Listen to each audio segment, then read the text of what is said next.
Plastic rice కనిపించిందంటూ కొన్ని రోజులుగా జరుగుతున్న ప్రచారం మరింత ఎక్కువైంది. 2 రోజులుగా మన రాష్ట్రంలో అటు ఏపీలో ఇంకా దేశంలో అక్కడక్కడ ప్లాస్టిక్ రైస్ వచ్చిందంటూ చాలా వార్తలు వస్తున్నాయి. ఇంట్లో వండిన అన్నం హోటల్లో కొన్ని భోజనంలో ప్లాస్టిక్ బియ్యం వచ్చిందని జనం అంటున్నారు. అన్నాన్ని ముద్దలు చేసి బంతుల్లా గోడకు కొడుతూ చూపిస్తున్నారు జనం. ఇంకొంతమంది అన్నం బంతులతో క్రికెట్ కూడా ఆడి చూపించేస్తున్నారు. కానీ ఇప్పటి వరకు ఎక్కడా ప్లాస్టిక్ రైస్ ఉన్నట్లు తెలియలేదని అధికారులు చెప్తున్నారు. ఫిర్యాదులు వచ్చిన అన్ని చోట్ల నుండి బియ్యం తీసుకుని ల్యాబొరేటరీలకు పంపించారు. ఖచ్చితంగా తేలేదాకా ఇది ప్లాస్టిక్ రైస్ అని చెప్పలేము అన్నది అధికారుల మాట. ఇంకో దిక్కు అసలు ప్లాస్టిక్ రైస్ అన్నది నిజం కాదంటున్నారు నిపుణులు. అట్లాంటి రైస్ తయారు చేసి అమ్మడం సాధ్యం కాదని చెప్తున్నారు. ప్లాస్టిక్ రేట్ ఎక్కువగా ఉండటం, అట్లాంటి బియ్యం మామూలు బియ్యంలా కలిపినా తెలిసిపోయే అవకాశం ఉండడంతో ఇది నిజం కాదంటున్నారు నిపుణులు. ఇతర దేశాల్లో ప్లాస్టిక్ కంపెనీల తీసిన కొన్ని వీడియోస్ సోషల్ మీడియాలో ప్రచారం జరుగుతుండటంతో ఇట్లాంటి గందరగోళం వచ్చిందంటున్నారు. దీని మీద నిజాలేంటో జనాన్ని చెప్పడానికి ఈ V6 ఒక ప్రత్యేక చర్చ చేస్తాం.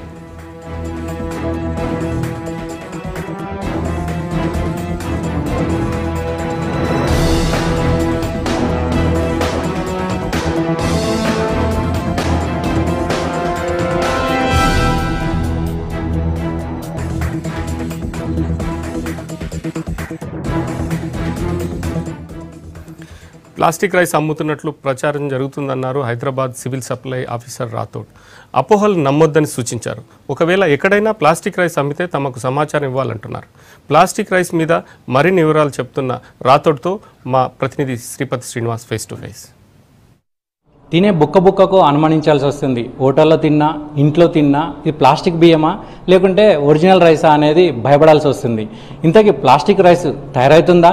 ఇక్కడ మనతో మాట్లాడేందుకు ఎంకే రాథోడ్ ఉన్నారు, డిఎస్ఓ.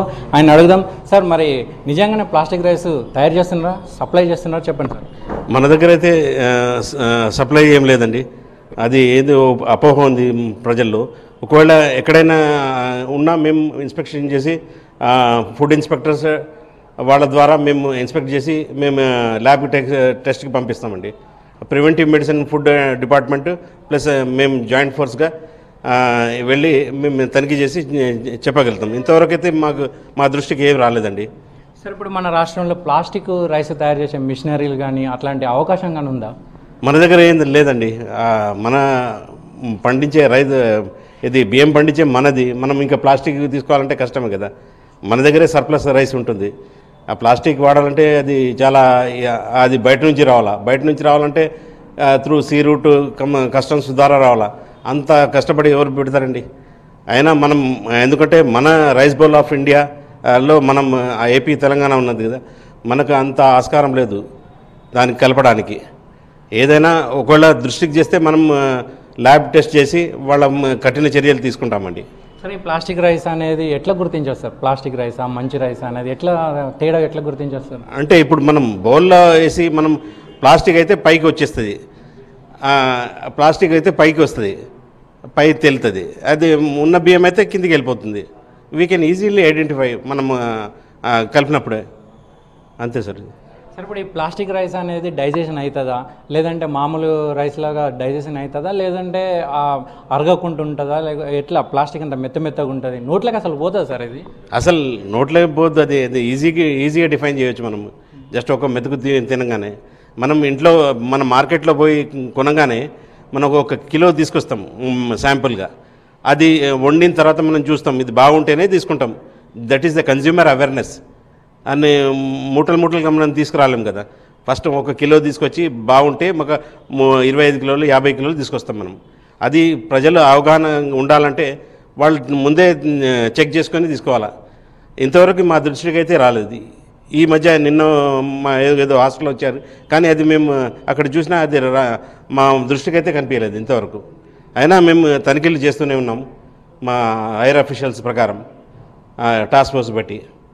సార్, ఇప్పటి వరకు శాంపిల్స్ చాలా రకాలు సేకరించారు కదా సార్, వాటికి సంబంధించిన డీటెయిల్స్ ఏమన్నా వచ్చినా, ఇది ప్లాస్టిక్ ఒరిజినల్ అనేది? ఇంకా ఏం రాలేదండి. మేము ల్యాబ్కి పంపిస్తాం. ఇప్పుడు తనిఖీ చేసి ల్యాబ్కి పంపిస్తున్నామండి. వచ్చిన తర్వాత నిర్ధారణ అవుతుంది. మీరు వాళ్ళే డిఫైన్ చేయాలా. ప్రివెంటివ్ మెడిసిన్ వాళ్ళు, ఇంకా నాచారంలో ఫుడ్ అనాలిసిస్ వాళ్ళే చేస్తారండి. సార్ మీకు దీనికి సరిపడా అంటే మీ ఒక్క సిబ్బంది రైడ్ చేస్తే సరిపోతుందా? దీనిలో ఇంకేమి ఎవరెవరు ఏ ఏ డిపార్ట్మెంట్లు పాల్గొనాలి sir? Actually it is a joint task force లా బట్టి ప్రివెంటివ్ మెడిసిన్ ఫుడ్ వాళ్ళే చూసేది. ఇది అడల్ట్రేషన్ ఏది ధాన్యాలు వాళ్ళు తూనికల కొలతలు ప్లస్ టాస్క్ ఫోర్స్ పోలీసు వాళ్ళ విభాగం ఇంక్లూడింగ్ అవర్ సివిల్ స్టాఫ్ ఈ కోఆర్డినేషన్ బట్టి పోతే మంచిగా ఫలితాన్ని అందిస్తాయి. ఇది సివిల్ సప్లై ఆఫీసర్ రాథోడ్ చెప్తున్న విషయం. ప్లాస్టిక్ రైస్ పాసిబిలిటీ ఎంతవరకు ఉందని దాని మీద వాళ్ళు ఏం చేస్తున్నారనేది. అది ప్లాస్టిక్ రైస్ నిజంగా సాధ్యమా? ప్లాస్టిక్ రైస్ తీసుకొచ్చి మామూలు రైస్లో కలిపే అవకాశం ఉంటుందా? ఉంటే ఇప్పుడు మార్కెట్లో సోషల్ మీడియాలో జరుగుతున్న ప్రచారంలో నిజం ఎంత? ఇట్లాంటి విషయాలు మనతో మాట్లాడడానికి స్టూడియోలో ఉన్నారు రైస్ మిల్లర్స్ హైదరాబాద్ పాత రంగారెడ్డి జిల్లా rice millers association general secretary Dayakar Reddy గారు, అదేవిధంగా జన విజ్ఞాన వేదిక జాతీయ ప్రధాన కార్యదర్శి రమేష్ గారు. ముందుగా దయాకర్ రెడ్డి గారు, గత 2-3 రోజులుగా ప్లాస్టిక్ రైస్ హైదరాబాద్లో వచ్చిందని కొన్ని చోట్ల నిజంగా చాలామంది కూడా కంప్లైంట్ చేశారు.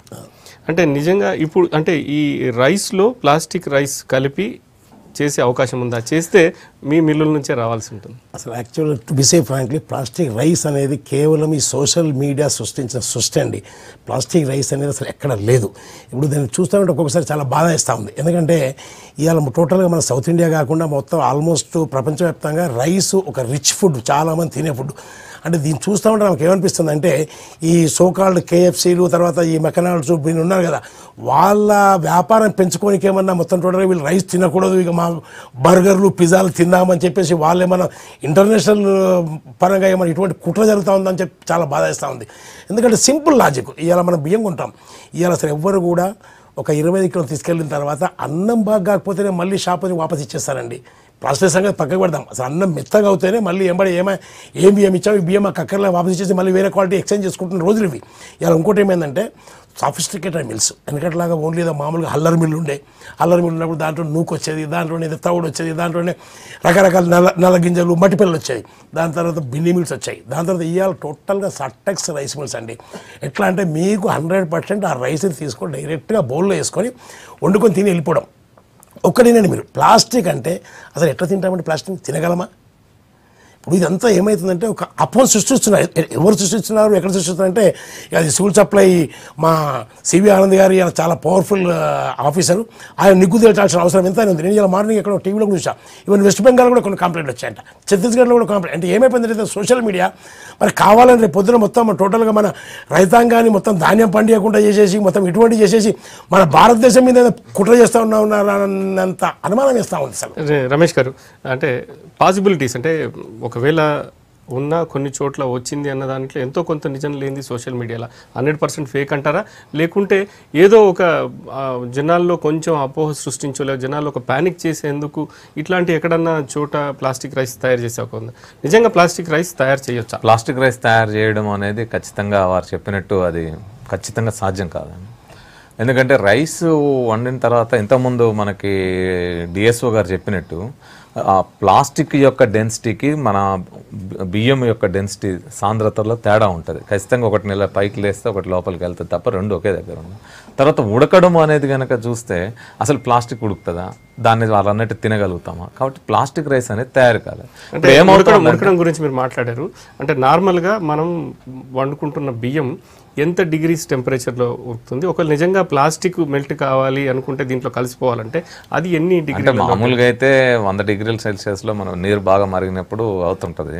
కానీ విషయం ఏంటంటే మనం గమనిస్తే అక్కడ మెల్ట్ అవ్వడము కూడా కాదు సమస్య. ప్లాస్టిక్ మామూలుగా నీళ్ళల్లో అసలు నీళ్ళు వేసినప్పుడే అది తేలడము ఉండడము అనేది ఉంటుంది. రెండోది అసలు ఉడకదు, అది అది కారితే మరి వేడి చేస్తే ఇట్లా కారుతూ ఉంటుంది తీగల్లాగా తప్ప అన్నంలాగా రాదు. మూడో అంశం ఏంటంటే అసలు ఈరోజు మీడియాలో వస్తున్నట్టు ఆ మిషన్స్ కూడా చూపెడుతున్నారు ప్లాస్టిక్ రైస్ తయారు చేస్తున్నాయి. ఇవన్నీ కూడా సార్ అన్నట్టు ఇది ఒక ఇంటర్నేషనల్ కుట్ర ఏదో ఉండాలి. ఎందుకంటే ఆ మిషన్స్ అన్ని ఏమిటంటే ఇప్పుడు ఈ ప్లాస్టిక్ తయారు చేసే మిషన్స్ మనం చూస్తే అవి బియ్యం తయారీ మిషన్లు కావు. మీరు ఏ ప్లాస్టిక్ పదార్థం మీరు కుర్చీ తయారు కావాలన్నా ఇంకోటి తయారు కావాలన్నా అవన్నీ గ్రాన్యూల్స్ ఉంటాయి, సన్న గ్రాన్యూల్స్ ఉంటాయి. వాటిని తీసుకెళ్లి మిషన్లో వేసి వాటి ద్వారా తయారు చేస్తారు. సో ఈ వైట్ గ్రాన్యూల్స్ ఎక్కడైతే ఒక కంపెనీ ఒక మిషన్లో తయారవుతుందో వాటిని తీసుకుని అవి బియ్యం అని ప్రచారం చేస్తున్నారు. కానీ అవి బియ్యం కావు, అవి ప్లాస్టిక్ కంపెనీకి వెళ్ళే ముడిసరుకు. అది కాబట్టి దానికి దీనికి తేడా ఉంది. ఆ మిషన్స్ని చూసి సోషల్ మీడియాలో వెబ్సైట్లో పెట్టిన మిషన్స్ చుట్టి మనం భయపడాల్సిన అవసరం లేదు. ఇది ఇప్పుడు ఒక పెద్ద ఆందోళన, ప్యానిక్గా తయారైపోయింది. ప్లాస్టిక్ రైస్, ప్లాస్టిక్ గుడ్లు వస్తున్నాయని. ప్లాస్టిక్ రైస్ లేదు, ప్లాస్టిక్ గుడ్లు లేవు. ఇందులో మనం ఎవ్వరం కూడా ఆందోళన చెందాల్సిన అవసరం లేదు. అయితే ఇక్కడ ఒక విషయాన్ని మనం గుర్తుపెట్టుకోవాలి, ప్రతి దాంట్లో కల్తీ జరుగుతూ ఉంది. సార్ ఒప్పుకోవచ్చు అక్కడ ఉన్నా కూడా రైస్లో కూడా కల్తీ జరుగుతూ ఉంది.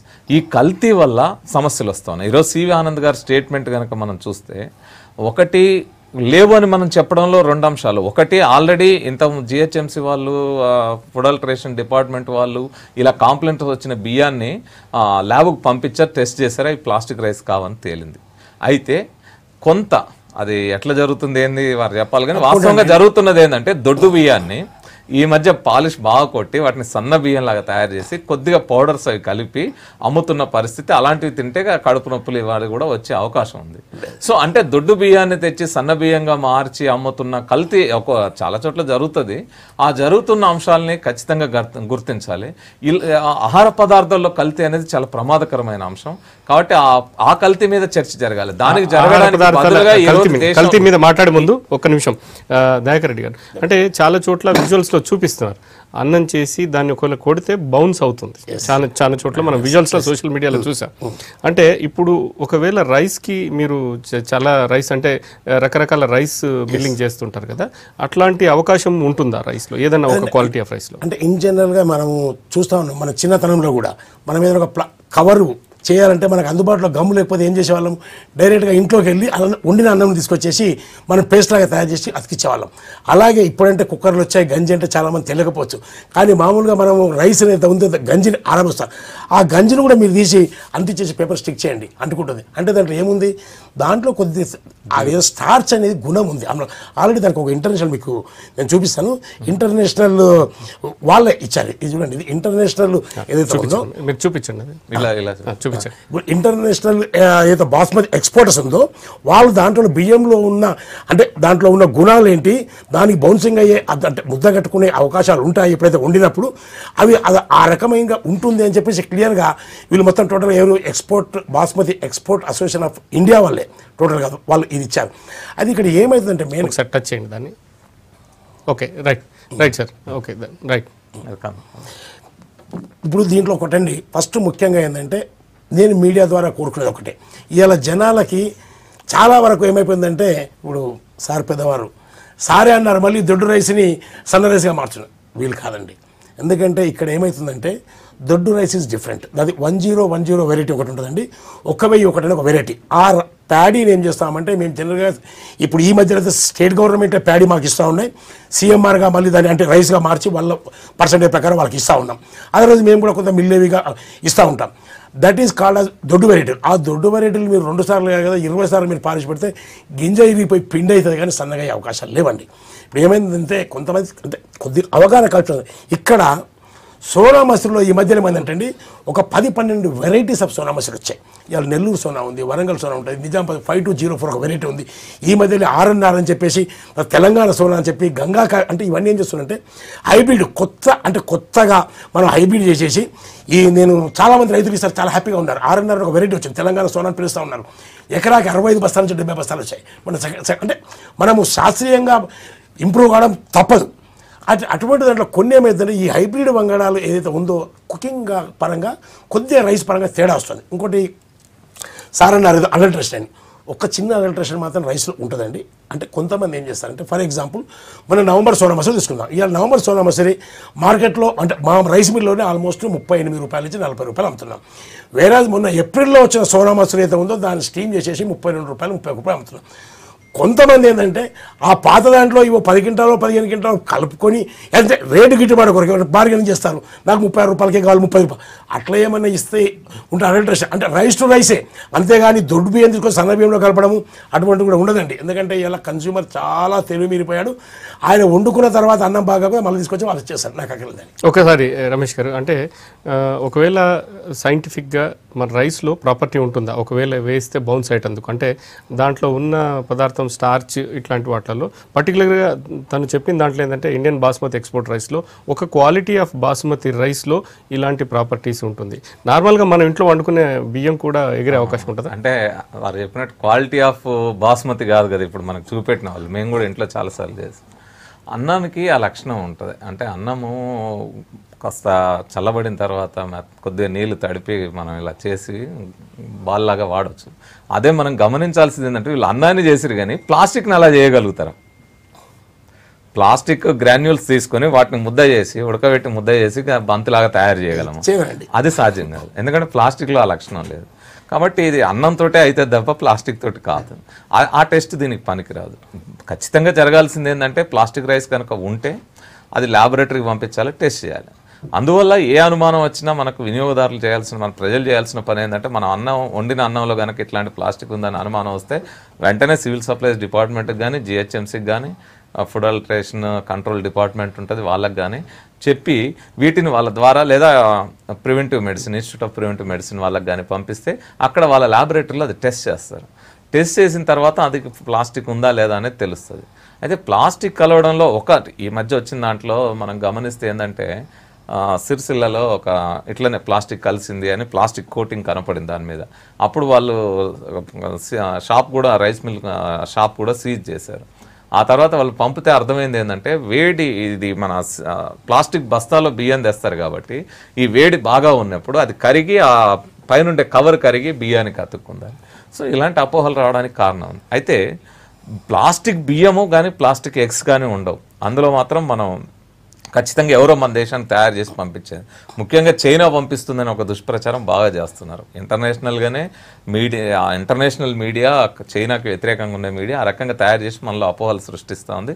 అందులో ఇక్కడ ఉండే కొంతమంది మతోన్మాదులు కూడా దాన్ని సృష్టించి దేశభక్తి పేరుతో ఇలాంటివి సృష్టిస్తున్నారు తప్ప ప్లాస్టిక్ రైస్ ఏ దేశం తయారు చేసి ఇంకో దేశానికి అమ్మదు. అయితే ఫుడ్ అడల్ట్రేషన్ ఖచ్చితంగా మనం కల్తీకి సంబంధించిన అంశాలు మాత్రం మాట్లాడాలి. ఇంతకుముందు సార్ చెప్పినప్పుడు సన్న బియ్యం ఇది అన్నారు.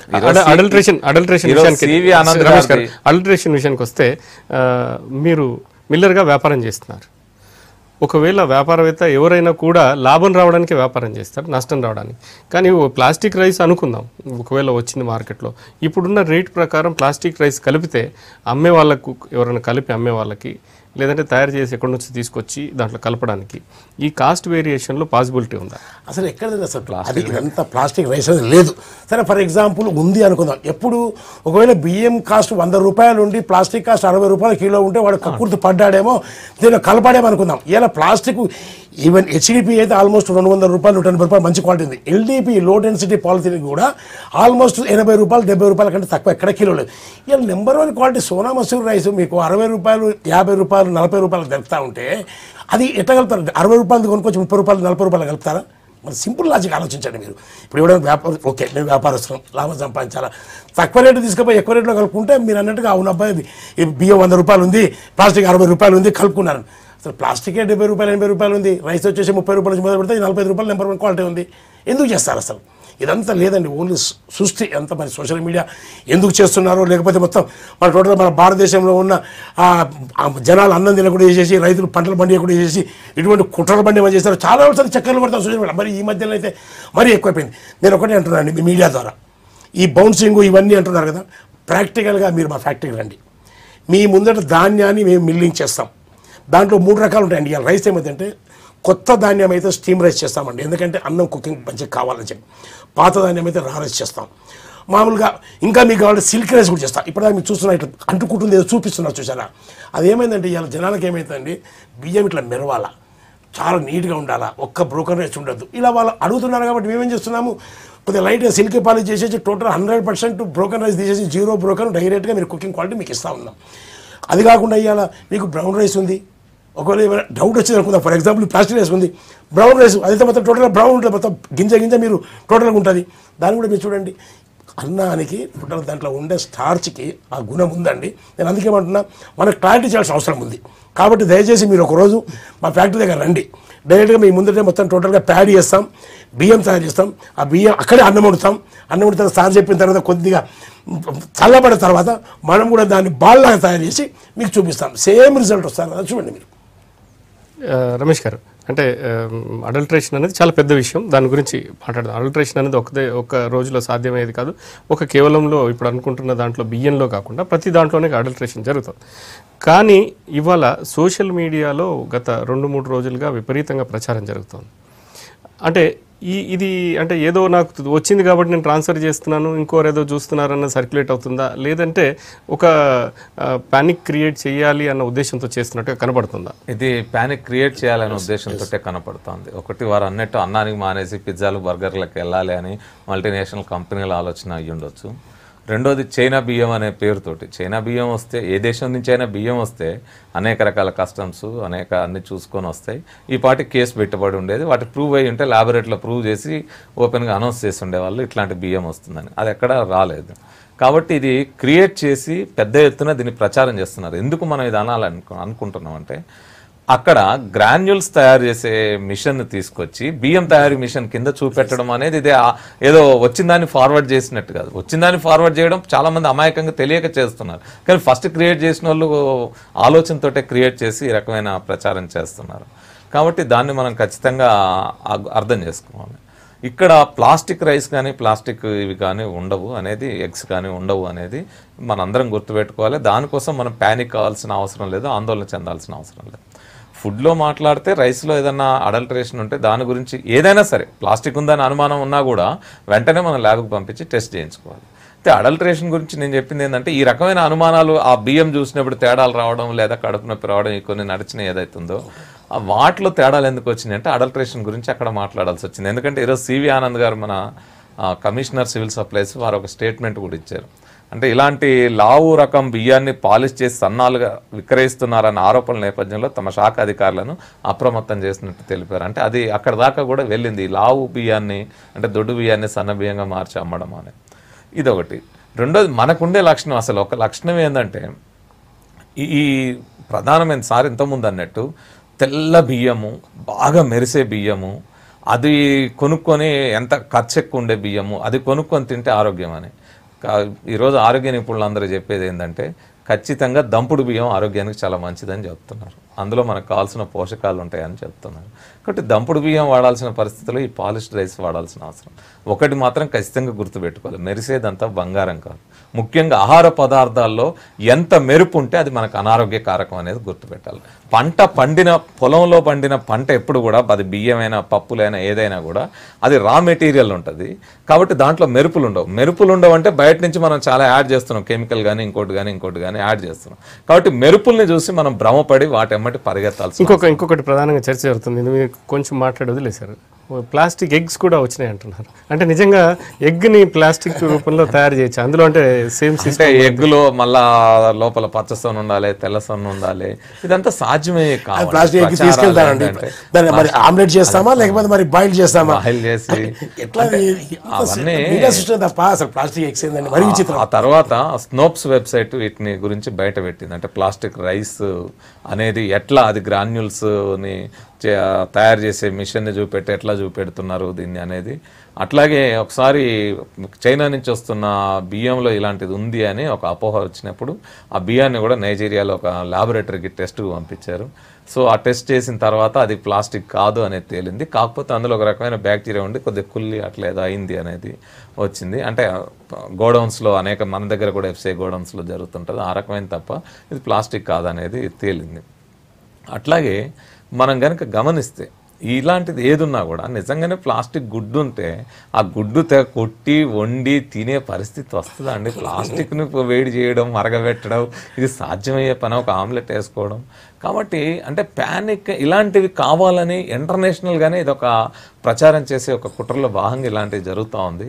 అంటే స్థానిక ఆహార పద్ధతులు ఏదైతే ఉన్నాయో వాటిని దెబ్బతీసి మల్టీనేషనల్ కంపెనీస్ యొక్క ఆహార పదార్థాలే చాలా గొప్ప అన్నట్టు చేయడం కింద మారుతూ ఉంది.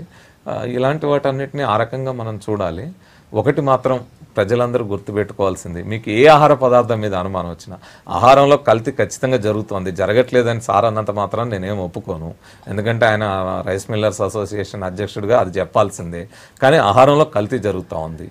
అనేక చోట్ల జరుగుతూ ఉంది. ఆ జరిగే కల్తీని ఖచ్చితంగా మనం గుర్తుపెట్టాలంటే మనకి ఏది తేడా అనిపించినా కూడా వెంటనే దాన్ని ల్యాబొరేటరీకి పంపించి టెస్ట్ చేయించాలి. కాబట్టి ఆ డిపార్ట్మెంట్ వాళ్ళకి రావాలి. కానీ మన దేశంలో వచ్చింది ఏంటంటే వినియోగదారులకి అవేర్నెస్ లేదు. చివరిగా మీరు ఈ అపోహలు అని దాదాపుగా తీర్చేశారు, కేవలం ఒక కావాలని చేస్తున్న కుట్ర.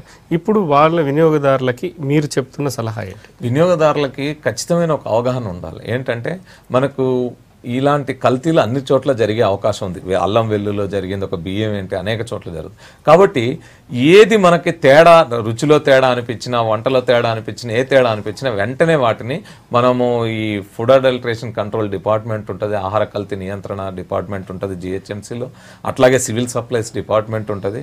వాళ్ళ ద్వారా వీటిని మనం ల్యాబొరేటరీలకు పంపించి టెస్ట్ చేయించాలి. వెంటనే అవసరమైన దగ్గర వెంటనే మనం స్పందించి ఎక్కడికక్కడ అక్కడ ఆ కేసు కనుక పెట్టి వాళ్ళ గనుక కంప్లైంట్ ఇస్తే వాళ్ళు దాన్ని టెస్ట్ చేసి అది నిజమైతే వాళ్ళ మీద కేసులు పెడతారు, అమ్మే వాళ్ళ మీద, కంపెనీల మీద, మిల్లర్స్ మీద.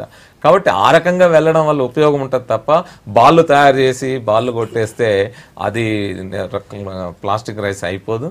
కాబట్టి సైన్స్ను కూడా ఒక పద్ధతుల్లో వినియోగించుకోవాల్సిన అవసరం ఉంది. ఆ రకంగా వినియోగించుకుంటే అది ఆందోళనతో లేకుండా ప్రశాంతంగా మనం ఆలోచన చేసుకోవడం మంచిది. సరే, ఇప్పుడు రైస్ మీద అంటే జరుగుతుంది, ప్రధానంగా రైస్, ప్లాస్టిక్ రైస్ అనేది చర్చకు వచ్చింది. సో రైస్ మీద రైస్ మిల్లర్స్ ఆధారపడుతున్న రైతు, దాన్ని మిల్లింగ్ చేసే మీ మిల్లర్సు, దాన్ని అమ్ముతున్న ట్రేడర్సు, మామూలు కన్స్యూమర్స్. సో ఇవన్నీ మీద మొత్తంగా ఒక చైన్ మీద ఇంపాక్ట్ పడే అవకాశం ఉంటుంది. ప్రతి చోట ప్రతి క్షణం ఒకరిని ఒకరు అనుమానించుకునే పరిస్థితి. సో ఇది నుంచి కావాలి అనుకుంటే రైస్ మిల్లర్స్ అసోసియేషన్ ఇదిగా, ఎందుకంటే రైతు వెళ్ళి ఏం చేయలేదు, నేను నా బియ్యం ధాన్యం అమ్మేసుకుంటున్నాడు, దాన్ని నాకు సంబంధం లేదంటున్నాడు. మార్కెట్ చేయాల్సిన మధ్యస్థులో ఉన్న మిల్లర్సు లేదంటే ట్రేడర్స్. సో ఈ దీని నుంచి బయటపడాలంటే మీరు ఏం చేయబోతున్నారు? అవేర్నెస్ ప్రోగ్రామ్స్ ఏమైనా చేయబోతున్నారా? ఇది తప్పు అన్నది, లేదంటే ప్రభుత్వంతో మీరు? తప్పకుండా. ఆల్రెడీ ఈరోజు మేము అనుకున్నాము, మొత్తం మా స్టేటస్ తరఫు నుంచి ముఖ్యంగా మా సివి ఆనంద్ గారు, కమిషనర్ గారు ఉన్నారు కదా, ఇమీడియట్గా వాళ్ళ మొత్తం టోటల్ స్టాఫ్నంతా ఉపయోగించేసి టోటల్ రైస్ మిల్లర్ నుంచి, టోటల్ ట్రేడర్స్ నుంచి మొత్తం షాంపిల్ తెప్పించుకోమండి. ఎక్కడన్నా పొరపాటుగా మీరు ఈ ప్లాస్టిక్ రైస్ అని చూపిస్తే కనుక ఏ ఛాలెంజ్కైనా మేము కూడా తగిలి ఉన్నాం. అనవసరంగా జనాలను ఇబ్బంది పెట్టి రిచ్ ఫుడ్ అండి, ఇలా అన్నం అంటే మనకు చాలా రిచ్ ఫుడ్, అన్నాలు కూడా తినకుండా దూరం చేసేసి దాన్ని మొత్తం టోటల్గా వ్యవస్థని చిన్నాభిన్నం చేసి దీనివల్ల ఇలా కొన్ని వేల మంది కుటుంబాలు, ఒక ఇండస్ట్రీ ఉందంటే ఆ ఇండస్ట్రీ మీద కలిసి అంటే ఒక 50 కుటుంబాలు ఆధారపడి ఉంటాయి. దాంతో అట్లాగే ఇప్పుడు మనం అన్నం తినకపోతే మరి ఏం చేయాలి? మళ్ళీ మనం ఆల్టర్నేట్గా మరి చపాతీలకు వెళ్ళాలి, లేకపోతే ఇంకేదో బర్గర్లకు, పిజ్జాలకు వెళ్ళాలి. అంటే అది ఎందుకు జరుగుతుంది అసలు? ఒకటండి, నేను స్టేట్ కన్జ్యూమర్ చెప్తున్నాను. ఫస్ట్ థింగ్, మీరు రైస్ తీసుకెళ్ళి కుక్కర్లో పెట్టండి. మన అమ్మ వాళ్ళకి అందరికీ తెలుసు, మన సోదరులకు అందరికీ తెలుసు. జస్ట్ ఇప్పుడు ఇంతమంది డిఎస్ఓ గారు చెప్పినట్టుగా మనం రైస్ వాటర్ వేయగానే ఏమైనా ప్లాస్టిక్ కంటెంట్ మీకు నిజంగా అనుమానం ఉంటే డైరెక్ట్గా పైకి వచ్చేస్తుంది. రెండోది, ఈ ప్లాస్టిక్ అనేది అయితే ఉందో మీరు మంట పెట్టి అగిపులో పెట్టండి, కాలిపోతుంది, కానీ రైస్ కాలదు. రైస్. ఇంకోటి, మూడోది, మీరు ఎక్కడ ప్లాస్టిక్ అనిపిస్తుంది అనుకోండి, నోట్లో వేసుకోండి, మొత్తం నమ్మలండి, పిండి పిండి అయిపోతుంది టోటల్గా. లేదా వాటర్లో వేసి కలపండి, మొత్తం ఆ పిండిని వాటర్ వేసి కలిపి తాగండి, మీకు తెలిసిపోతుంది. అదే ప్లాస్టిక్ తినలేరు, తాగలేరు కదా. ఇప్పుడు దయచేసి నేను మీడియా వాళ్ళు కూడా ఏమంటానంటే, ఇది తక్కువ చేయండి, అపోవాలని వచ్చిన అపోని పూడగొట్టండి. దాని కొరకు మా వంతు సాయం మీకు ఏది కావాలో మేము చేస్తాం.